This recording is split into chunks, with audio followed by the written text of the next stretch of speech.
you go through the safety switch loop, and they're all electrical switches that are either normally open or normally closed. For instance, a pressure switch is normally open. It's not closed unless there's water pressure, so then it'll close.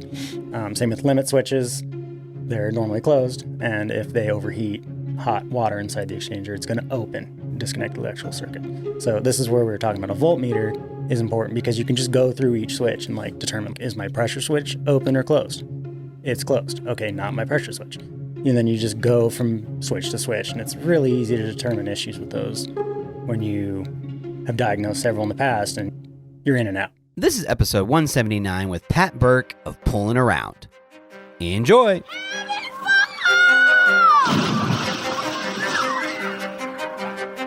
Welcome to your go-to podcast for the pool and spa industry. My name is Tyler Rasmussen. And my name is Greg Viafania. And this is the Pool Chasers Podcast. Well, thank you so much, Pat. Appreciate you taking the time to be with us here in the Pool Chaser studio. How you doing, man? Good, man. How you doing? Appreciate the opportunity. It's, great to be here. Yeah, I've seen the Poolin Around whip around the Mesa distribution. How's work these days? You staying busy? Yeah, it's hard to keep up, really. I mean, do a little bit of everything. So it's been, I guess, a gift this whole last year, as for a lot of people. It's been the wildest year, but also one of the busiest. Yeah, most definitely. And I was actually with a good friend everybody knows, Justin Bowie of JMax, and he was like, oh, Pat? And I was like, no, should I? He was like, yeah, you should. That dude knows heaters, automation like nobody's business. So that is a huge, huge compliment coming from Justin. So I was like, oh, that's what we got to do, Ty. We got to hit this dude up and get him in here. And then we go down the rabbit hole and find out that you're this awesome BMX rider. And I was like, oh, thank God. This is going to make for a great conversation. So why don't you share with the listeners, just your story. Where are you from? How'd you get into BMX riding? And even more, like you BMX in swimming pools. Yeah. Well, I'm from Tucson originally and born and raised. I actually moved to Phoenix about 7 years ago, give or take. But BMX has been a long, ongoing process in my life. It just started with jumping dirt jumps and going to skate parks. And then, of course, seeing the empty pools and people doing that. It was just coincidental that I got into that. And then, first picked up a pool pole in Tucson, and just they went hand in hand. I mean, What'd you see first, an empty pool for the bike or for work? Which one? Oh, for the bike. I was I was 15. It was right next to the neighborhood park, and kids were skating in it, and we rode our bikes in it. So it was. I'm just curious, were you a kid that was good at making dirt jumps? Because I sucked really bad at making dirt. The dirt jumps where you're like, oh yeah, this shit is legit, and you just went right through it. Oh man, am I too heavy, or what products do I need here, man? No, I was pretty good at it, I guess. I mean, it was really dependent on weather in Arizona, because if there was rain, you could make mud, and mud can make a jump. We can form a lip. But That don't happen very often. No, yeah, that's the thing. So that rain don't come here. All the great dirt jumping areas are Pacific Northwest or Pennsylvania or something, where it's just moist and they can build these miraculous trails. So Arizona was difficult on that. That's probably one of the reasons why we started seeking other thrills, empty pools or ditches or whatever. So it's kind of funny how it all came together, and now I'm a pool pro. Yeah. So. Well, you know what? I've known a lot of BMX riders over the years. I actually grew up in Vegas for quite a few years, and I actually lived right next to TJ Lavin and Carey Hart and all those guys. So you'd see Nyquist and all those dudes over there just going crazy. Got the backyard paradise of dirt jumps back there. But there were, all the other BMX riders that I was surrounded with, they were always very technical. You know what I mean? And it's funny that we're going to be talking about some technical pool things, but just technical, artistic, all of these different things, and just always had a ton of respect for the BMX riders. As long as they weren't at the skate park I was at the time, because I did skate. So I was like, hey, could you get the pegs? Man, you just do so much work on our shit. It makes it a little bit more difficult for a skateboard to roll over. Yeah, no bikes. No bikes, no scooters, no, just skate park. You did start to see those signs quite a bit after a while, no bikes. Oh yeah. I think the skaters probably put them up themselves though. But when the scooters came into Probably play, made 'em- everybody oh, was yeah, just more scooter. like I think that's where the bikers and the skaters got along, because it was just like the scooters took over. You're just Yeah. like, God Oh, dang yeah. it. Yeah, at least the bikes and skateboards are cut from like the same cloth. Yeah, the scooters were exactly. just like an invasion. So Good fair enough. invasion. Yeah. So, do you remember what your first bike was? Because we've talked it about was- this quite a few times on this podcast. It was a free agent limo, and then followed quickly by an S&M Holmes. Those are the bikes. And Hey, you went right into like good bikes. Did somebody in your family ride bikes? no, really what prompted the whole thing was just transportation. Like I skated for some time when I was younger. I'm talking like middle school, and getting a bike was like, oh, I can ride around now. I no longer have to skate somewhere or walk somewhere or ask for a ride. Like I'd just ride my bike. So Yeah. You ride your bike to the skate park to skate on your skateboard. yeah, skate. Yeah. We did Pretty that for a while. It's Pretty too far to skate because it sucks rolling over all those bumps, and then Yeah. so you just ride your bike to the skate park and then you skate. That was all you talked about when you were walking around town with your board as a kid, was like, man, I can't wait to turn 16 and have a car. Yeah. Like because it just gets like old after a while. You just want to be at the skate park and have like broken trucks and stuff like on the way to the park. Yeah. And there's like nothing worse than like breaking a kingpin or something. And it's just Yeah. like, oh, have fun watching everybody. Right. Yeah, no kidding. And that stuff was Um, expensive back then too. It's a little bit cheaper now. Oh, yeah. Way expensive. And that, at least when you're 10, it is. When I first got my first car at like 21, so I was on the bike for Oh, wow. the whole time, and I really wouldn't have any other way. Like it was an outlet, it was an experience. Like I didn't need a car, I guess, at that point. So I don't meet a lot of people that are born and raised in Tucson. Is that it? How is that scene down there? That is it oh gosh, lots of homies, I'm sure. picture like a huge mesa, like the not so good part. Like Apache There and you go. Broadway Mesa. So, I mean, it was a good, fun time, but part of the reason why I moved up here was just to like excel at work.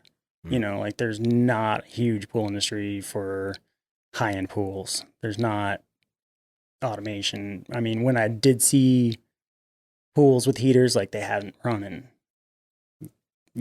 years. So in the service trade, like you were kind of just stuck to like the simple stuff, like, oh, my motor went out, we need a shaft seal, replumb a pump. Like, so your service calls were much, much simpler, like, and running a route was basically all I had down there, just a route and minor repair. Moving up here, everything's so much nicer and so much bigger, and there's huge homes and there's huge pools and lots of issues. Yeah. Yeah. What got you to riding in pools? Because that's a completely different experience, and that's not something that's readily available all the time, Honestly, just like by random. Just in Tucson, there's lots of empty houses, lots of pools around. And like I said, the first one I ever rode was like right next to the city park, right there, just like open. Like you just couldn't miss it as a kid. And you'd see people skating in it. I actually saw that first pool in a Thrasher magazine in a photo, and it just like fueled it. And I was like, oh man, like that's the one next to the park. And it sparked like that interest to like search for more, get out there and find it and do it. And like it just turned into like a odd hobby. It's developed into like, this has been years since I've been in there, but like people would travel from all over the country and world, France and Spain and Canada in particular. I've had all people come to ride in like the Southwest states. Like, so. Oh, wow. You guys Pretty are cool. mobbing deep. Yeah, really. We had like a session in LA. I think it was, we had like some term, we coined it. It was like an international tour because there was like Australia, Canada, Spain, and France and Wow. US. It was like all at a pool in LA in like the Hollywood Hills. Oh, wow. Yeah. Some abandoned pool up there? Mm-hmm. Yeah, it's still there. It's been there for a long time, but it's, an experience like that. And like, then we shoot photography and like video and film, and so And that's the best spot to do it, man.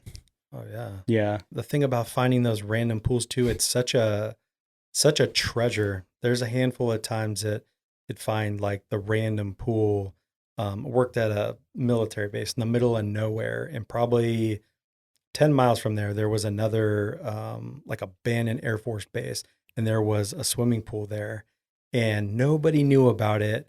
And me and a few buddies, one was a BMX rider and another one was a skater, and it was the coolest thing to come up on and just shred it. And especially I love when it rained because it would form like that puddle of water in the deep end. And if you knew what you're doing, you could cut around it. Yeah. First time I did not know. Fell right in it. There's a video out there somewhere. Have you Those are some of the funniest videos ever, man. People falling in pools. Oh yeah. Nasty water.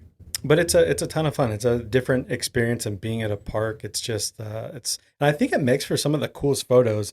So anybody listening, go check out, what's your Instagram handle where all your bike photos are at?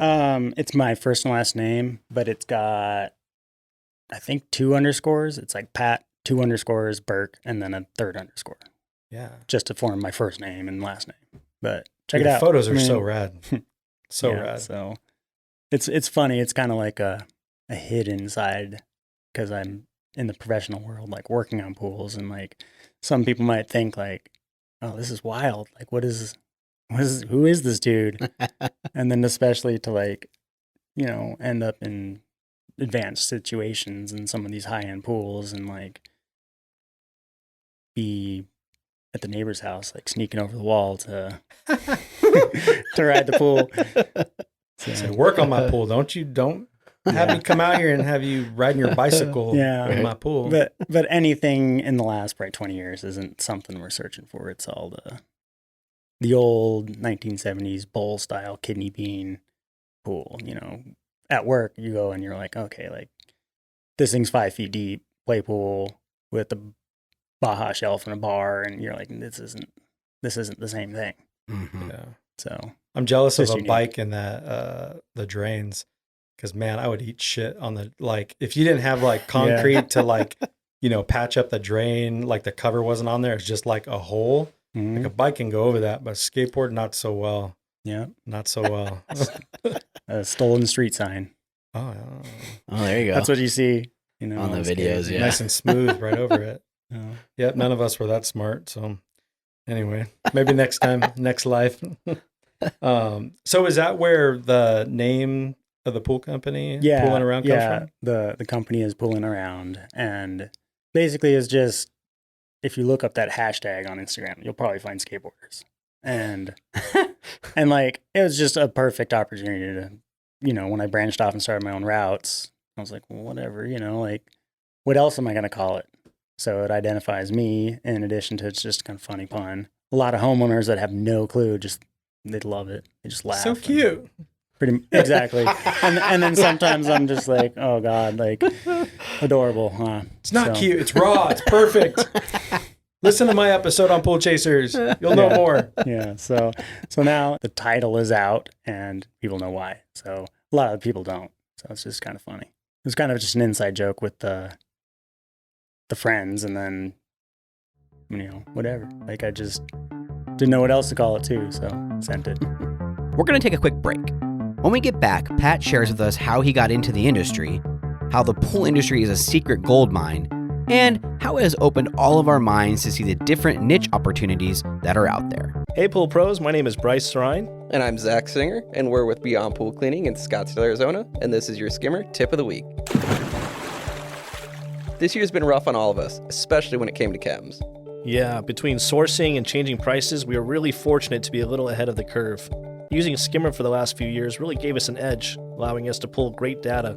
Like reviewing the chemical dosage report with the company summary for all of last summer, it was unreal to have the exact information from last year to prep for this year, before the homeowners started buying up all the chems. Yeah, the forecast let us prepare, but also having all of the up-to-date costs input into Skimmer as the prices kept increasing really helped us keep our finger on the pulse of our business. I know some people charge for their chems, so this report's a lifesaver. But even for our business where we include chemicals, We need to use it to adjust the rates of our customers before they become unprofitable for us. The Skimmer Profit Report is crucial for this. We could do a whole hour podcast on the profit report by itself, but for just a quick tip, I would say take your time to make sure all of your costs are entered correctly under the chemical dosages and under the rates and labor and revenue. Skimmer can do all the calculations for you, but the information it pulls is only as good as the information you put in. So take the extra time this winter to prepare. Just another way Skimmer helps us balance the budget in our favor. To find out more, check out episodes 138 and 154 of the podcast, or go to getskimmer.com/poolchasers. That's getskimmer.com/poolchasers. So how did you kind of transition, pulling around pools to pushing a pole? Well, I mean, I got my first job cleaning a route at a company in Tucson, and gosh, I was probably only like 19 or 20. And really from then till now, I'm 34, I've been a pool professional for trade. And it's just gone from cleaning a route at that same first company.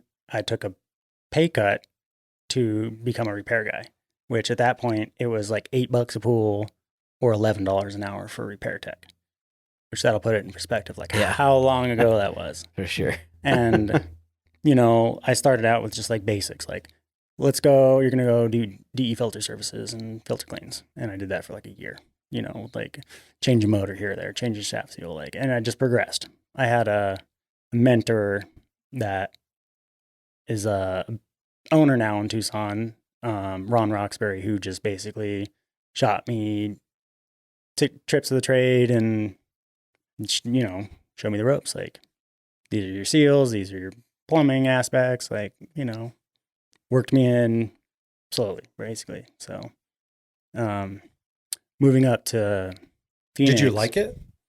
Yeah. I mean, at that time, I was like struggling finding like anything because I was like working at like restaurants or like phone rooms. And I'm like, well, this isn't for me. Like, what do I do? And going into like pools was like, I'm outside, like I can run a route. They basically hired me on with like no experience, saying like, you know how to use tools, from probably just like working on my bike.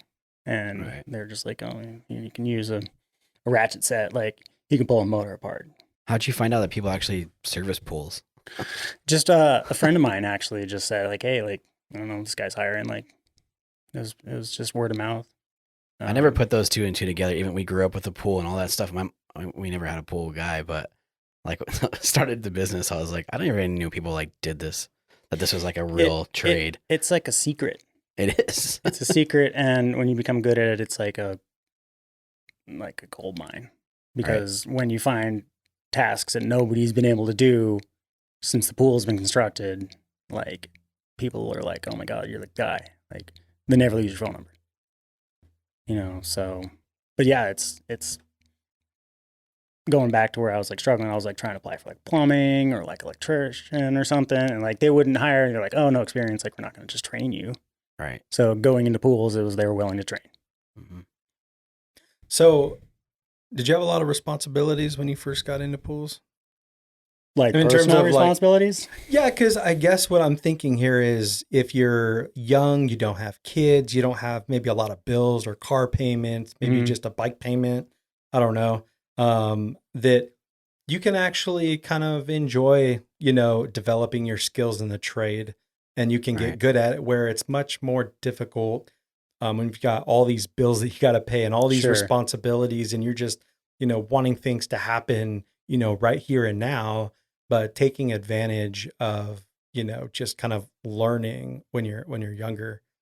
No, I had like almost no responsibilities. Oh, that's good. I mean, I'm like 19, 20, and roommates at a place. So that was basically my only expense, like splitting the bills anyway. So, and that was part of just like BMX. Like, we always had like bike houses where we just like room up and go on trips and like not have worries or any responsibilities, especially at 19. So no, because that would be a heavy weight. And that was recently a heavy weight on my shoulders for like branching off and starting my own brand and company, because I was at a salary somewhere, and that was hard to just, okay, here we go. I do have the mortgage. I do have the car payment. I do have the stuff now. And starting your own business was like the most terrifying thing I've ever done. that was difficult. So how long did you clean pools in Tucson then? Or how long did you work there? Gosh, probably like 3 or 4 years. Okay. And then I eventually started a route there. And On your own? I started on my own there, but much easier at that same point in my life because I had less responsibilities. So I could start a route and it was just like 10 or 12 pools. It was like built up real quick. And I think I ended up with like 1 employee and like 120 accounts or something in Tucson. That's pretty good. Tucson. Yeah. Yeah. I mean, they're, all basic, $90 pop pools, and it got me through the recession, 2008. Like everyone was struggling and I was cleaning pools. Yeah. It's foolproof. Like, Yeah, just like you said, man, it's like a hidden gold mine. I think we're all kind of sometimes, I think it's getting less of that now, but people ask you what you do, I'm running a pool company or I do this. It's kind of like a weird, they don't look at it like as something like a doctor, that's a way up there, but they don't look at it as like a professional job. It's like, oh, you just cool, you're a pool guy. But I know a lot of pool guys that make a lot more money than most people that we see. It's like that they scene just don't from know. Meet the Parents where Owen Wilson's like, that's so awesome. I would love to give back to the community and do some charity work. And it's like, no, well, I get paid. So, But it is, man. It's interesting to see the reaction on people's faces sometimes, and you're like, yeah, I probably make more money than you too. It's like you just don't know. It's such an interesting industry. To be honest, once I got into the pool business, it actually opened my eyes to seeing that there are like jobs in everything. Like we didn't see this, but it's like, there's a big business in this microphone and all these little mechanisms and this stand and, all these things, we've got a bunch of whatever the hell hedges on our walls. Like there's somebody balling out of control. I know. Making these Made things. the fake hedges. Yeah. You just don't think about that. But yeah, the pool industry, it's a hidden gem. One thing I've seen that's just to touch on that is like going to like some of the super high-end houses, PV area, like you'll be one of 16 different services there at one time. And you look around, you're like, these dudes are doing the landscape, groundskeepers are here, they're doing the windows, they're cleaning, I'm doing the pool. They got a plumber and HVAC dude around the corner setting everything up for our high roller that's going to roll in town next weekend. And like this thing's perfect. And so you look around and you're like, everybody here is self-employed. Yeah. Yep. Or a family business with a couple of different employees maybe, but like, I mean, we have the market, and if you provide a service, like someone will pay. Yep. And like, I always found that when I used to clean windows, you said windows, that's how I first started out in trades, but I cleaned up windows up in like Cape Creek for 2 years at these super high-end properties out there. But it was always like the same thing. I was there with like 12 different trades or different people, and it was so cool because, it's like this big baller, like you said, is rolling in that doesn't even probably know any of the company names, but the property managers got it all running pretty cool. It's interesting, that market. That's definitely different. I think you deal with more property managers and stuff, the stuff you do, but it's it's definitely a cool kind of thing where you're just hanging out with tradespeople doing different stuff. It just opens my eyes to like self-employment. Everyone's like goes the college route, and then I mean, you said windows, like you could start a window washing business and charge $100 per pop. Or just fictitious, like do 10 a day, right? 6 a day, 5 a day, 5 days a week.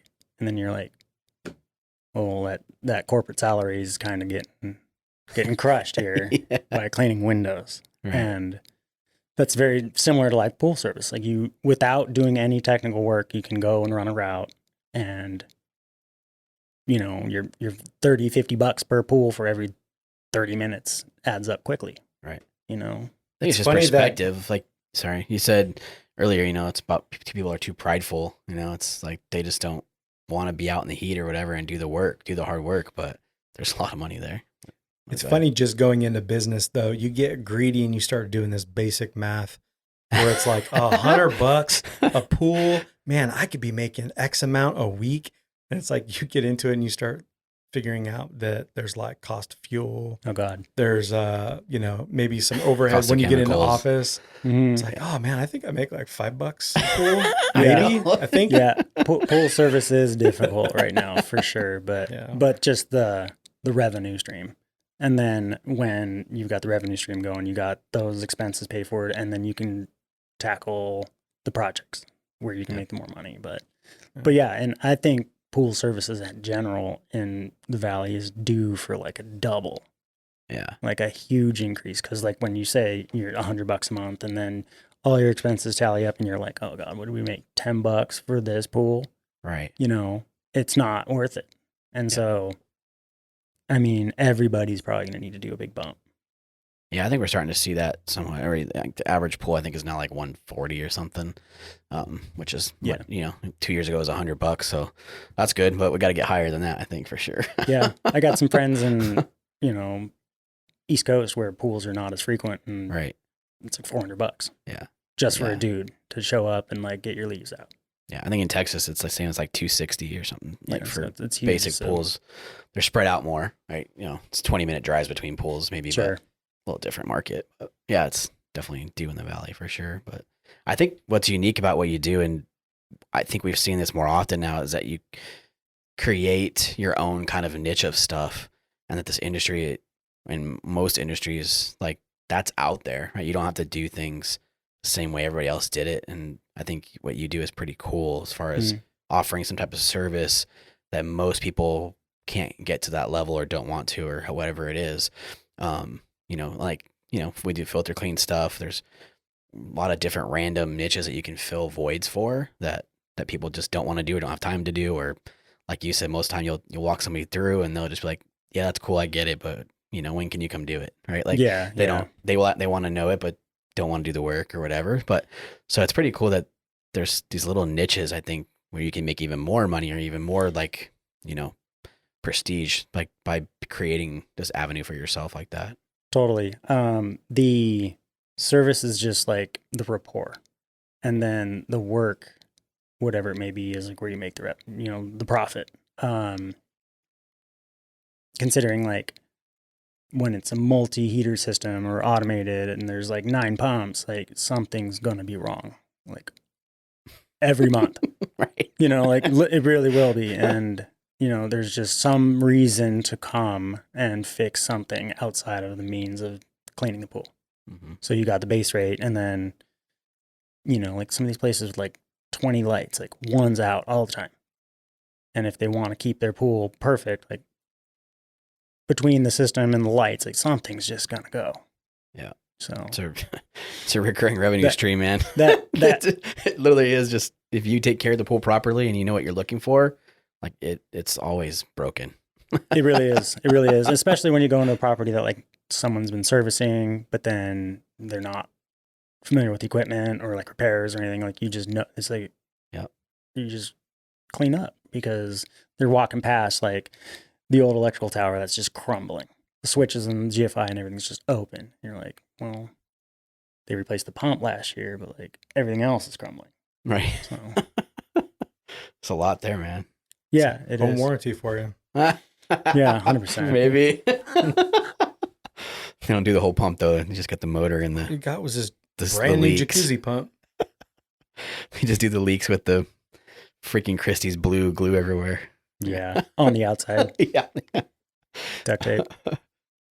You mentioned you started in some motors and basic filter cleans and stuff. So what sparked your interest, I guess, on growing that knowledge? I think just boredom.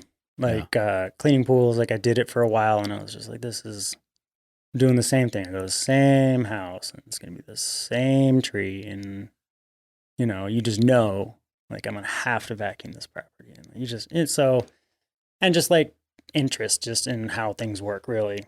And ultimately, like I said earlier, I took a pay cut to do it. And it was, the best decision of my life because with that decision, when expenses were low, I learned something that I could apply when I moved up here.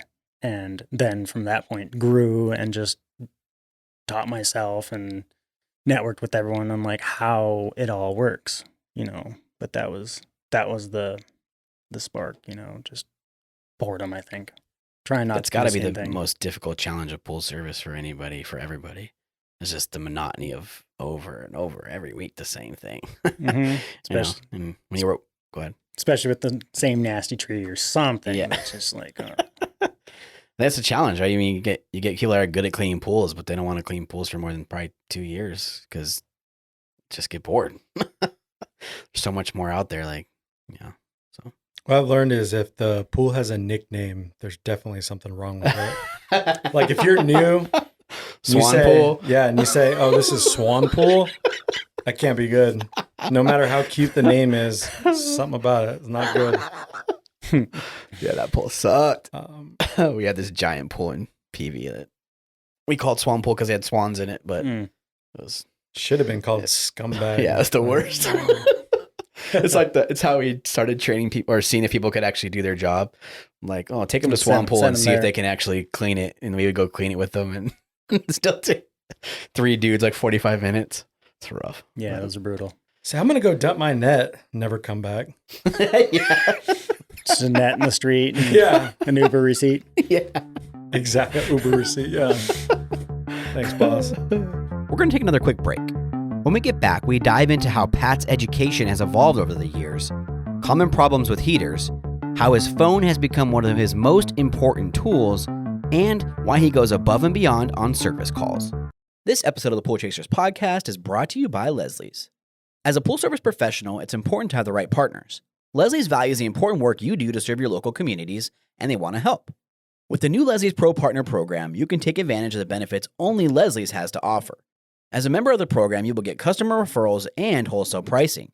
Additionally, you can take advantage of Leslie's extended hours during the week and on the weekends. When we were running Brothers Pool Service, we often used Leslie's when we needed supplies, especially on the weekends, and since they have over 900 locations, they were convenient to get to. They also offer free in-store services like water testing and cleaner repair. To learn more, check out episode 151 of the podcast or stop by your local Leslie's store today to sign up for the program. This episode of the Pool Chasers podcast is also brought to you by Primate Pool Tools. All right, by now you've heard us talk about our friends at Primate Pool Tools, right? All their poles are made with aerospace-grade carbon fiber, which offers 10 times the strength of aluminum at half the weight. This allows you to cut through the water with ease. They have options for any level of commercial and residential maintenance with multiple models of poles to choose from, as well as an extension system that can extend the reach of any pole up to 40 feet. Primate Pool Tools continues to lead the way in carbon fiber technology by now offering stainless steel version of their flagship 2X and 3X models that are ideal for heavy vacs, as well as custom limited edition designs and brand new custom grips. All the Primate poles are handmade in the USA, come with a 1-year commercial warranty, and most importantly, top-notch customer service. Right now, you can get $20 off your order by using Pool Chasers 2021. That's Pool Chasers 2021 at checkout. And make sure to listen to episode 104 or click the link below for more information. So how has, your education evolved over the years? I mean, do you remember sort of this defining moment where it's like you learn some basic things about electrical where you're like, oh, this makes sense? It's kind of like, skateboarding or riding a BMX bike. There's like that gateway trick that it allows you to like understand that things are possible. Mm-hmm. I think one of those breakthrough moments for me was like buying my first meter. I bought like a Fluke. I think it was like a T105, and it's like an amp clamp meter. And like, I just remember like not knowing what it did, but wanting to know. And then applying it to like a motor. Like, okay, so I have my voltage here, like my motor's on. And what is my amperage through the circuit? Getting that gave me the motivation to like learn more. I'm like, I don't understand this meter. What does it do? And so then I'd spend time like researching like basic electrical or like asking the guys around me, like, what does this do? How can I apply this? In Tucson, when I was at that first company, the guys, the lead techs like had meters, manometers and like things. And I was just like, what is that? So when I got my first one, it was like probably like the breakthrough to like, what can I do with this? So you've never had an issue asking questions. We were talking about that, before we started the podcast, is that there's a lot of people that, don't know things, but they don't ask. Yeah. No, I haven't had a problem. Like, I just want to soak up information like a sponge. Like at previous companies, like I would try and learn like as much as I could. And if I didn't know, I would reach out to someone who did know, and in the pool industry, like obviously your local reps and the tech support line, like I've called that thing so many times, like for years. And there's always something new, even to this day. Like I'll be on with Pentair tech support and like trying to figure something out, and I'm asking questions. It's just, the information's out there. You just have to find it. And it's funny, I think a lot of people think that they're putting people out that are knowledgeable about things, but I've learned that me personally, if there's anything that I do well, I love helping people. I like helping people that genuinely want to learn and want to pay attention and want to apply it. It's like fulfilling. Yeah. You know what I mean? And I think there's a lot of other people like yourself that would love that. If you reach out and kind of walk through something. I mean, not take advantage of somebody. It's completely different. You know what I mean?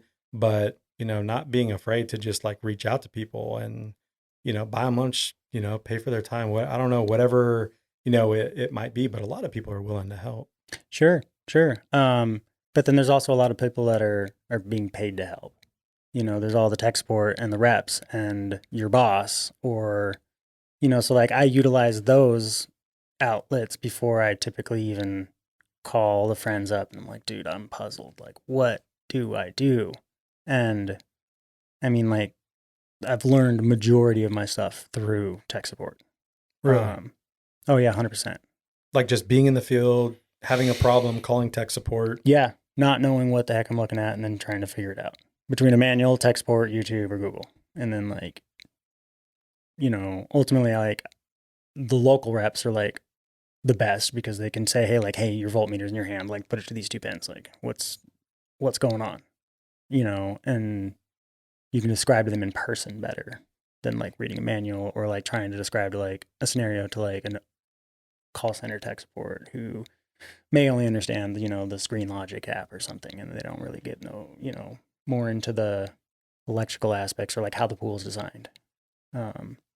So what would you recommend? We are in heater season. There's all kinds of, it's probably a good time to know a little bit about heaters or figure things out because it's kind of hard to get heaters right now.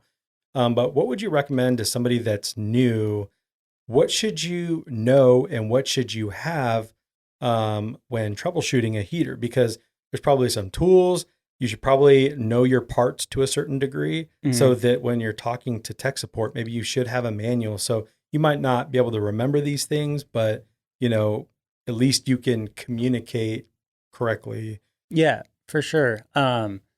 With the heater, you need tools for sure. You need a voltmeter and you need a manometer and then just basic hand tools, You recommend a brand of meter?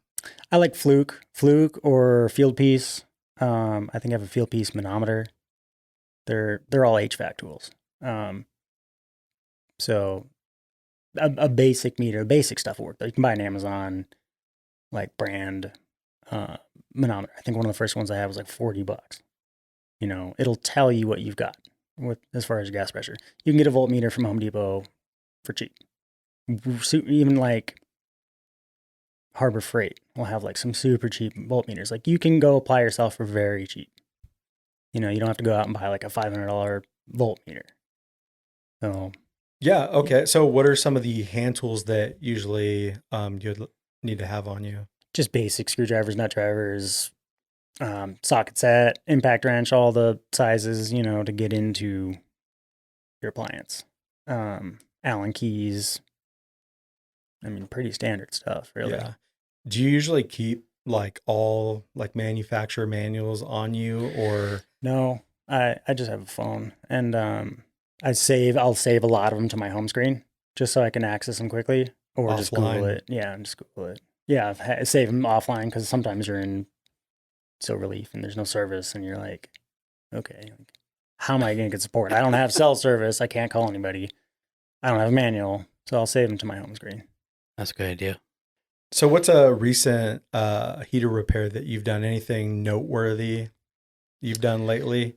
Noteworthy, sure. Yeah, I went through one scenario where this is pretty complex. You have to picture the design. There's a pool with a perimeter overflow edge, and 3 of the edges are like 9 feet to 12 feet tall. So it's huge.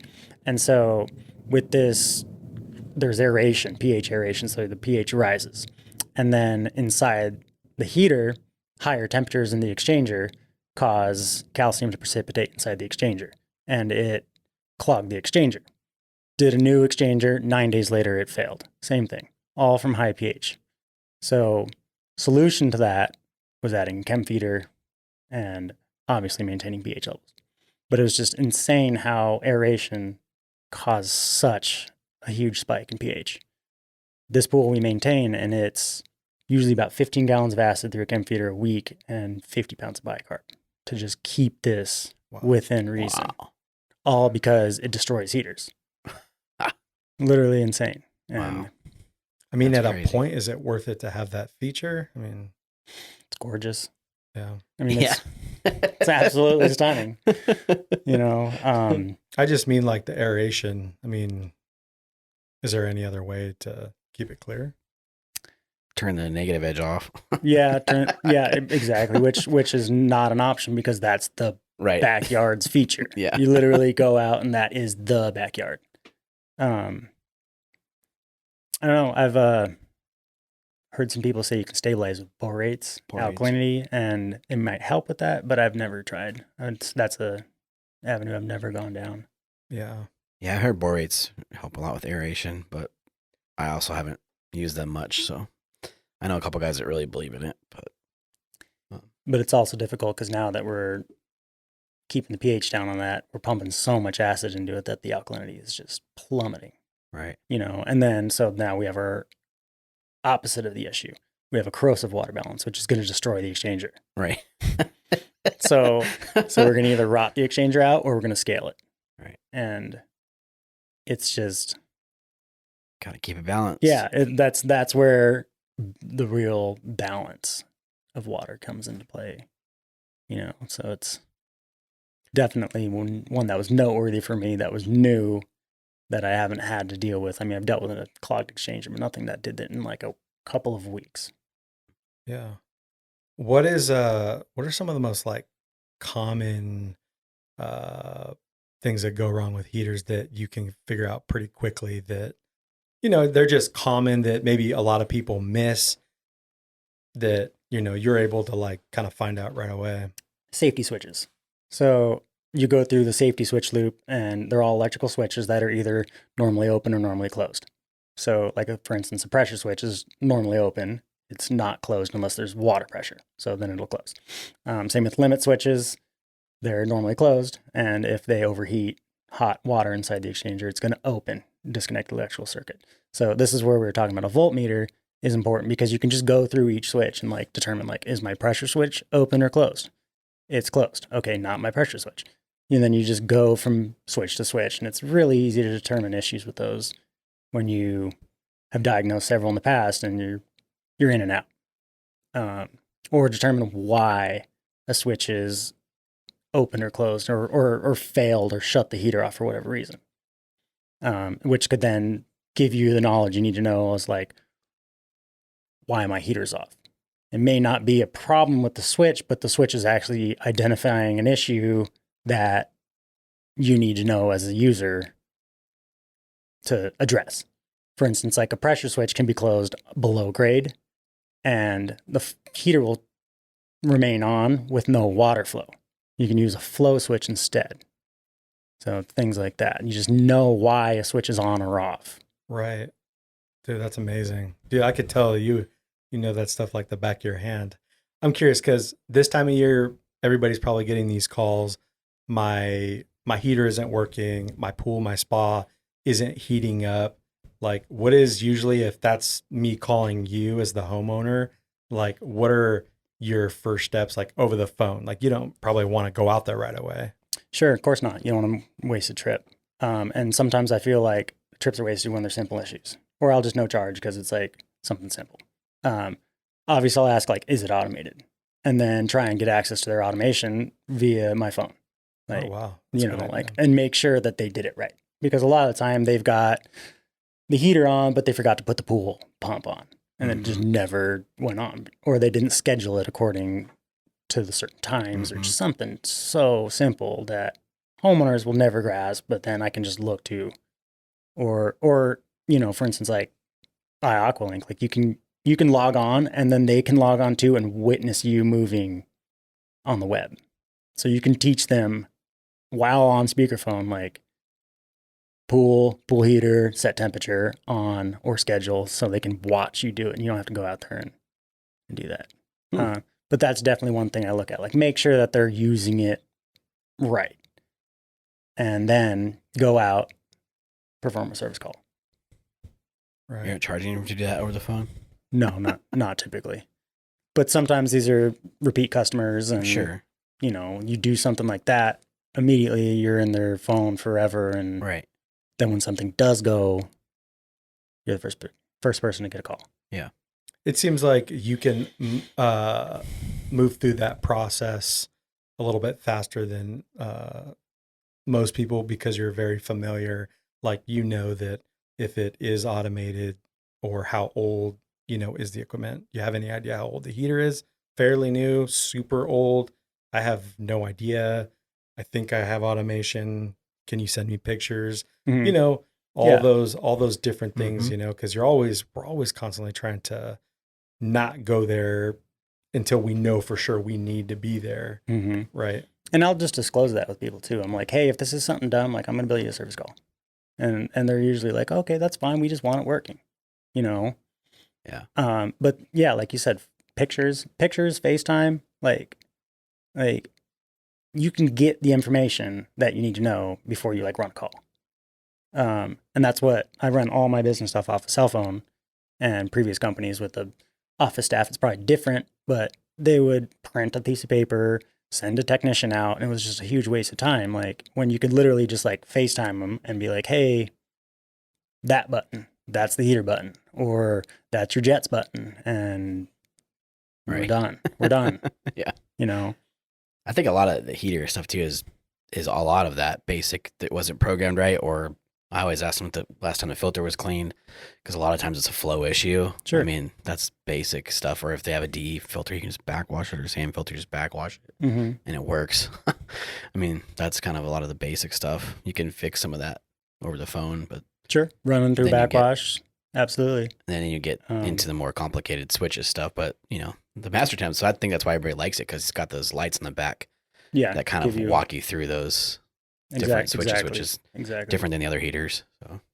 So, but like you said, if it needs a pool filter clean or something like that, still service call, still a valid reason to show up, clean it. And Yep. then in addition to getting it to fire, like I'll run like a service call on the heater and just like pull it apart, blow it out of the shop vac, make sure it's not full of cobwebs, and just make a service call. Like Right. it needs to be done, but it's not a reason for someone to come out. But then you can just kind of incorporate the two together and make it like feel more valuable to the homeowner. Yep.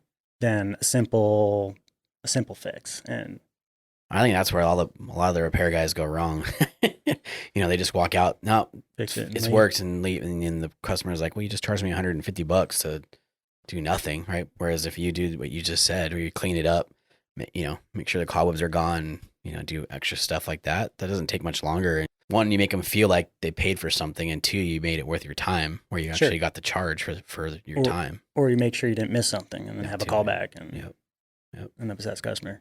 I mean, I know in HVAC they run a, yearly by yearly call like that where they'll go and they'll like make sure the contactor screws are tight, make sure all the terminal screws or terminals are tight, and like check the capacitors and like do, clean the coils and just vacuum the stuff out. And like, they don't really do much, but like they made sure like it's not having an issue, which is great. Like in the pool industry, I've noticed there's not nobody. Like you could literally run heater tune-ups all day long. Yep. If you had the clients. Evaluations and I think that's valuable, because in the markets that you're dealing with Paradise Valley and up north Scottsdale, where they have money and they, like we talked about, where the trades just come work for them before they get home.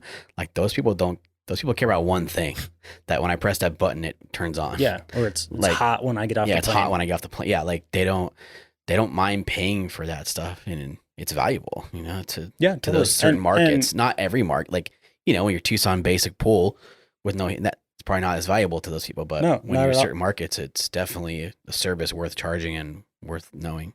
100%. And I mean, it's easy because it's not a terribly expensive call Right. to run a shot vac through a heater or clean out the breaker panel or something, like it's not like you're asking for thousands of dollars. Like Right. in comparison to like running your service route where you're like billing per clean stop, like you can run same amount of time, clean up a couple heaters that you did vacuuming a pool and charge 3 or times 4 as times. much. Yeah. Yeah, easy. For sure. Yeah, Well, I was gonna say though, because heater season, whatever.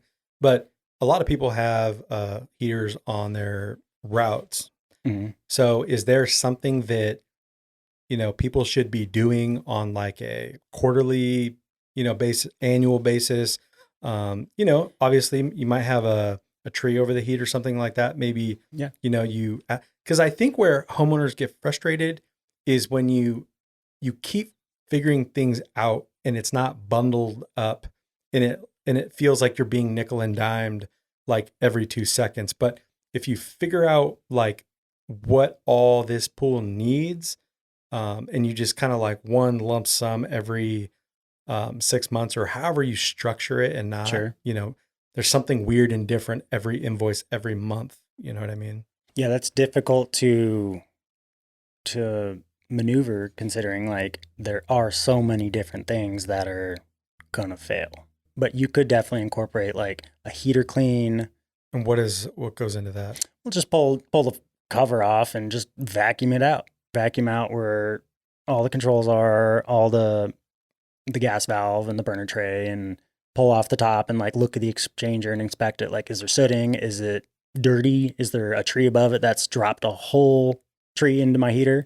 Right. And you turn it on and it's going to soot and then fail. And then you're going to be looking at major repairs. And there's definitely a market for putting that in just as frequently as like cartridge cleans. And that doesn't take anything except for a shop vac, a couple screwdrivers. You could incorporate that in a pool cleaning route if it's your first year on the job, and do cartridge cleans, filter tune-ups, clean pools. Heater evaluations. Yeah. Just like make sure it's good. When somebody wants a new heater, do you look at the landscape of the backyard? Like if there's a big tree right over where the heater needs to go, do you have a preference for something like that? Or is it going based on maybe the automation or something? Like a brand choice, you mean? Or like, brand like and a model. different unit? Not necessarily. All of them are designed to keep outside debris out. I'd go more toward like the homeowner and say like, hey, like this tree's overhanging, like this tree's got to go, because eventually like all these exhausts on the heaters is going to clog. But like if it's not cleaned off, like no one's going to do it unless it's, the pool guy, or get rid of the tree, or cut it back. Or tell the landscaper to stop blowing all this shit over here. This is Into the not a corner. trash can. Blowing it into the pool area. Yeah. Typical. Well, I think to your point, I think they also get upset because they think they're paying you for a service. And if you never turn on anything, like that's what they get upset about, is like every time they want to use something, it doesn't work because you never tested it. Right. So I personally think you should at least fire the heater, every month or every couple months to make sure it's running and it can actually do its job. Otherwise, when the time comes, they're just you never told me it was wrong. And you have that awkward conversation of like, oh yeah, my guy never tests it. Or when their lights go out, same thing. Like pool guys don't test lights. When's the last time technicians go out and press the light button? So like that kind of incorporating that kind of stuff, We did it. I think makes a big, you and I did. I mean, I don't think our technicians did that on every service, or once a week or month or, whatever.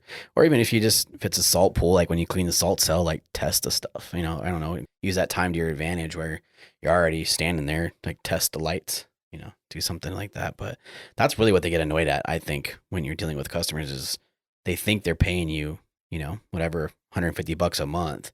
That should be making sure that their stuff runs. And most of the time it's not. It's just like paying for cleaning. But like you were saying, doing things the right way, when you actually earn really good customers and they're willing to pay, Mm-hmm.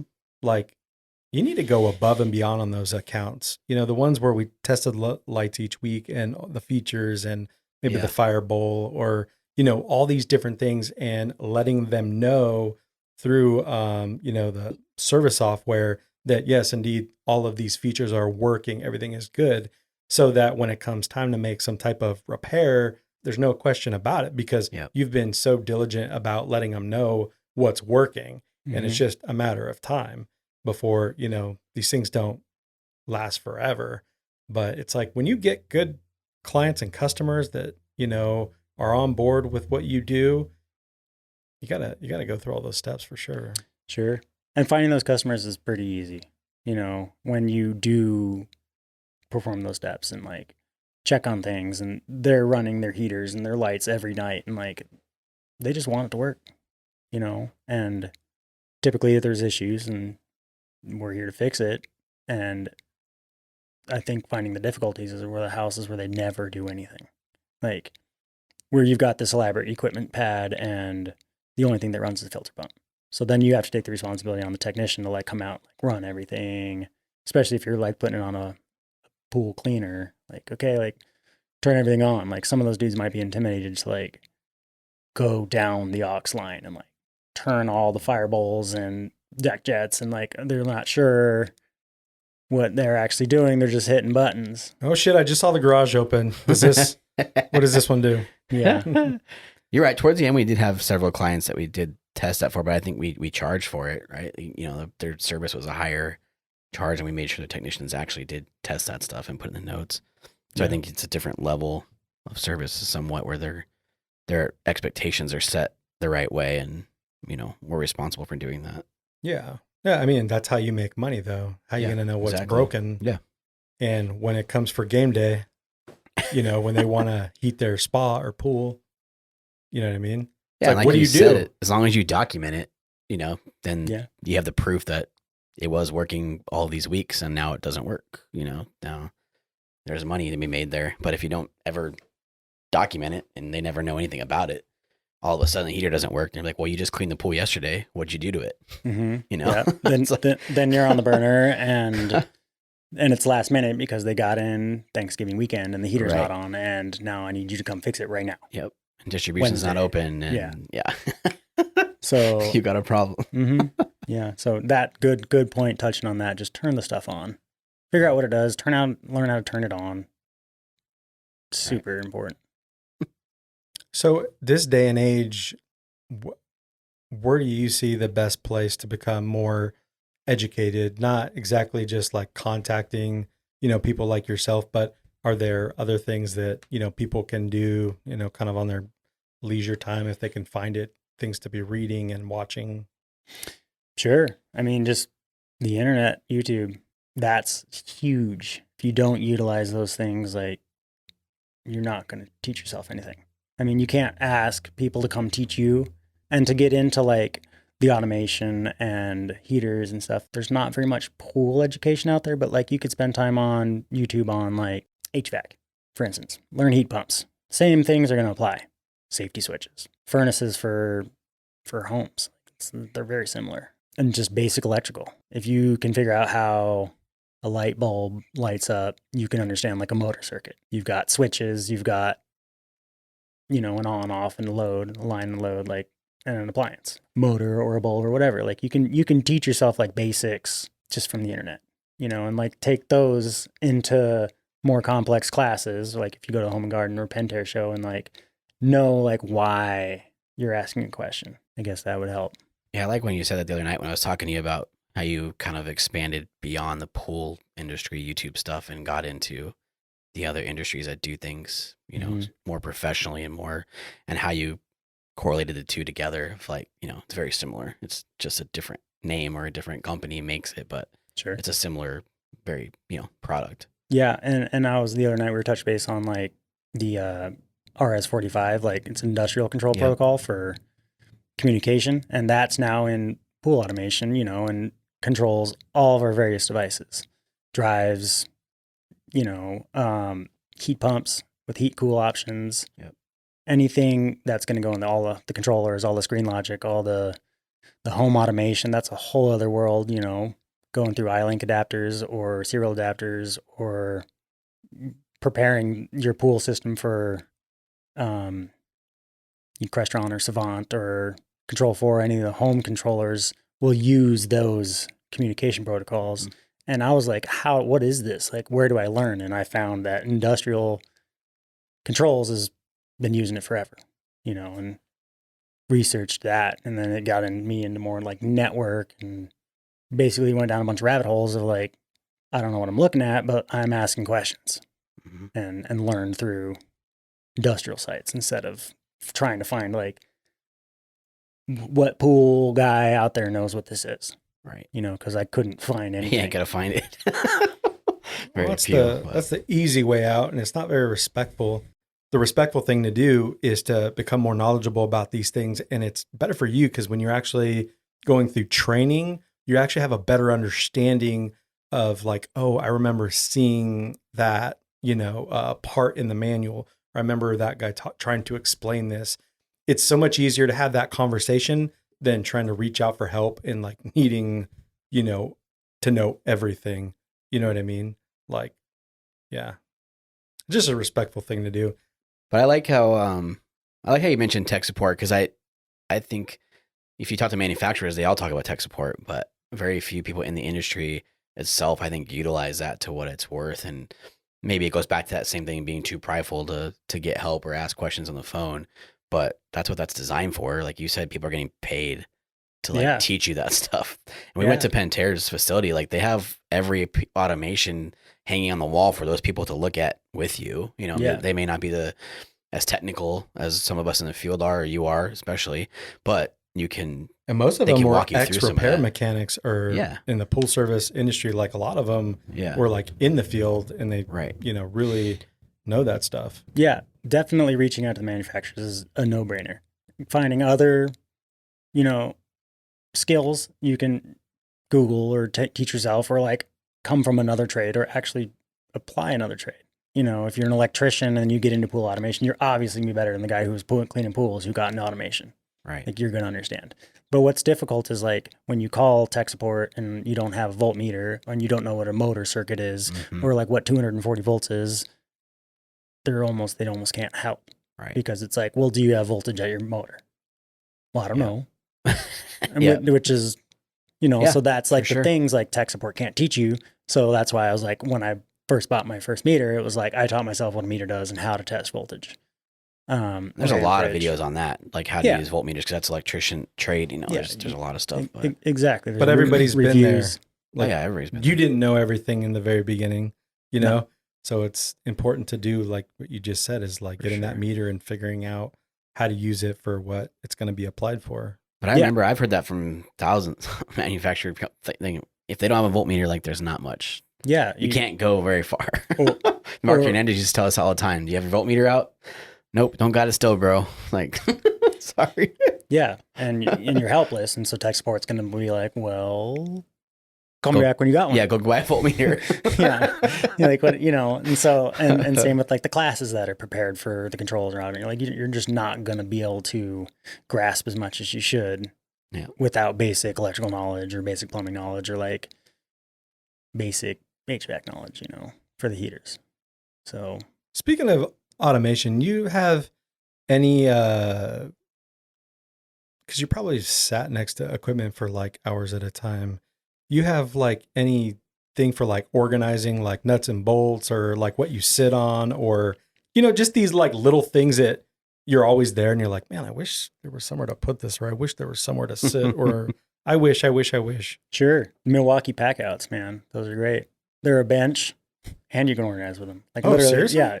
Pretty much. I mean, well, it's a dolly, and is it made to be a bench? You're a little lighter. You're a little lighter than us. I'll sit on the pack outs all day though, especially if you're wiring a panel. Like you're going to be there for a couple hours. Like, and then is that the one where you can add to it? Yeah, I mean, there's all kinds of adapters and boxes. It's basically just like an organizer that's clips to itself, and you can just stack them all up. And then the bottom one's a dolly. So you can just dolly in your whole setup. Dude, Milwaukee makes such a quality product. Like everything they have is cool. Like, I love durable. Those. Love those. It's a good one. What about, do you have anything for I've seen like magnetic, like trays, like if you want to put your hardware in, or are you just that good? You just know where all the nuts and bolts are at all times? No, typically they're just right on top of what I'm working on. Right. Whether it be the panel, the wall, the heater. Like, just do my best not to lose them. Because I'm sure we've all been there in a gravel backyard with Yeah. one of the panel bolts missing, and you're So there you go. Maybe have backups with you. Do you keep like hardware? I've got like a junk drawer in one of the pack outs pretty much, and save things. Say being like a bike guy, you might have some bike hardware that can be put in those holes. Sure. So how can people reach out to you if they want to get a hold of you? Feel free to text me and call me. Cell number is 520-461-8121, and or my Instagram. It's Poolin Around AZ, and should be able to find it. It's a bold move. You're the only second person to ever put out their phone number. Let's hear it. Let's see what you got. Yeah. Well, thank you so much, Pat. It's been a real pleasure talking with you. You're very knowledgeable, and look forward to having you back and, just watching what you do in the future. Yeah. Great to be here, man. Thanks, guys. Hey, Pool Chasers. Thanks for listening. We hope you enjoyed the episode. To connect with today's guests, including pictures, links, and resources from everything discussed today, you can visit the episode page at poolchasers.com or click the links below. To connect more with us, you can find us on Instagram, Facebook, and Twitter by searching at Pool Chasers. If you would like to support the podcast, the easiest and most effective way is to subscribe to the show on Apple Podcasts, Spotify, and YouTube, as well as share the show or your favorite episode with a friend or on social media. Also, you can get early access to each episode by supporting us through Patreon. We know your time is valuable, so thank you for sharing some of yours with us today. See you out there, Pool Chasers.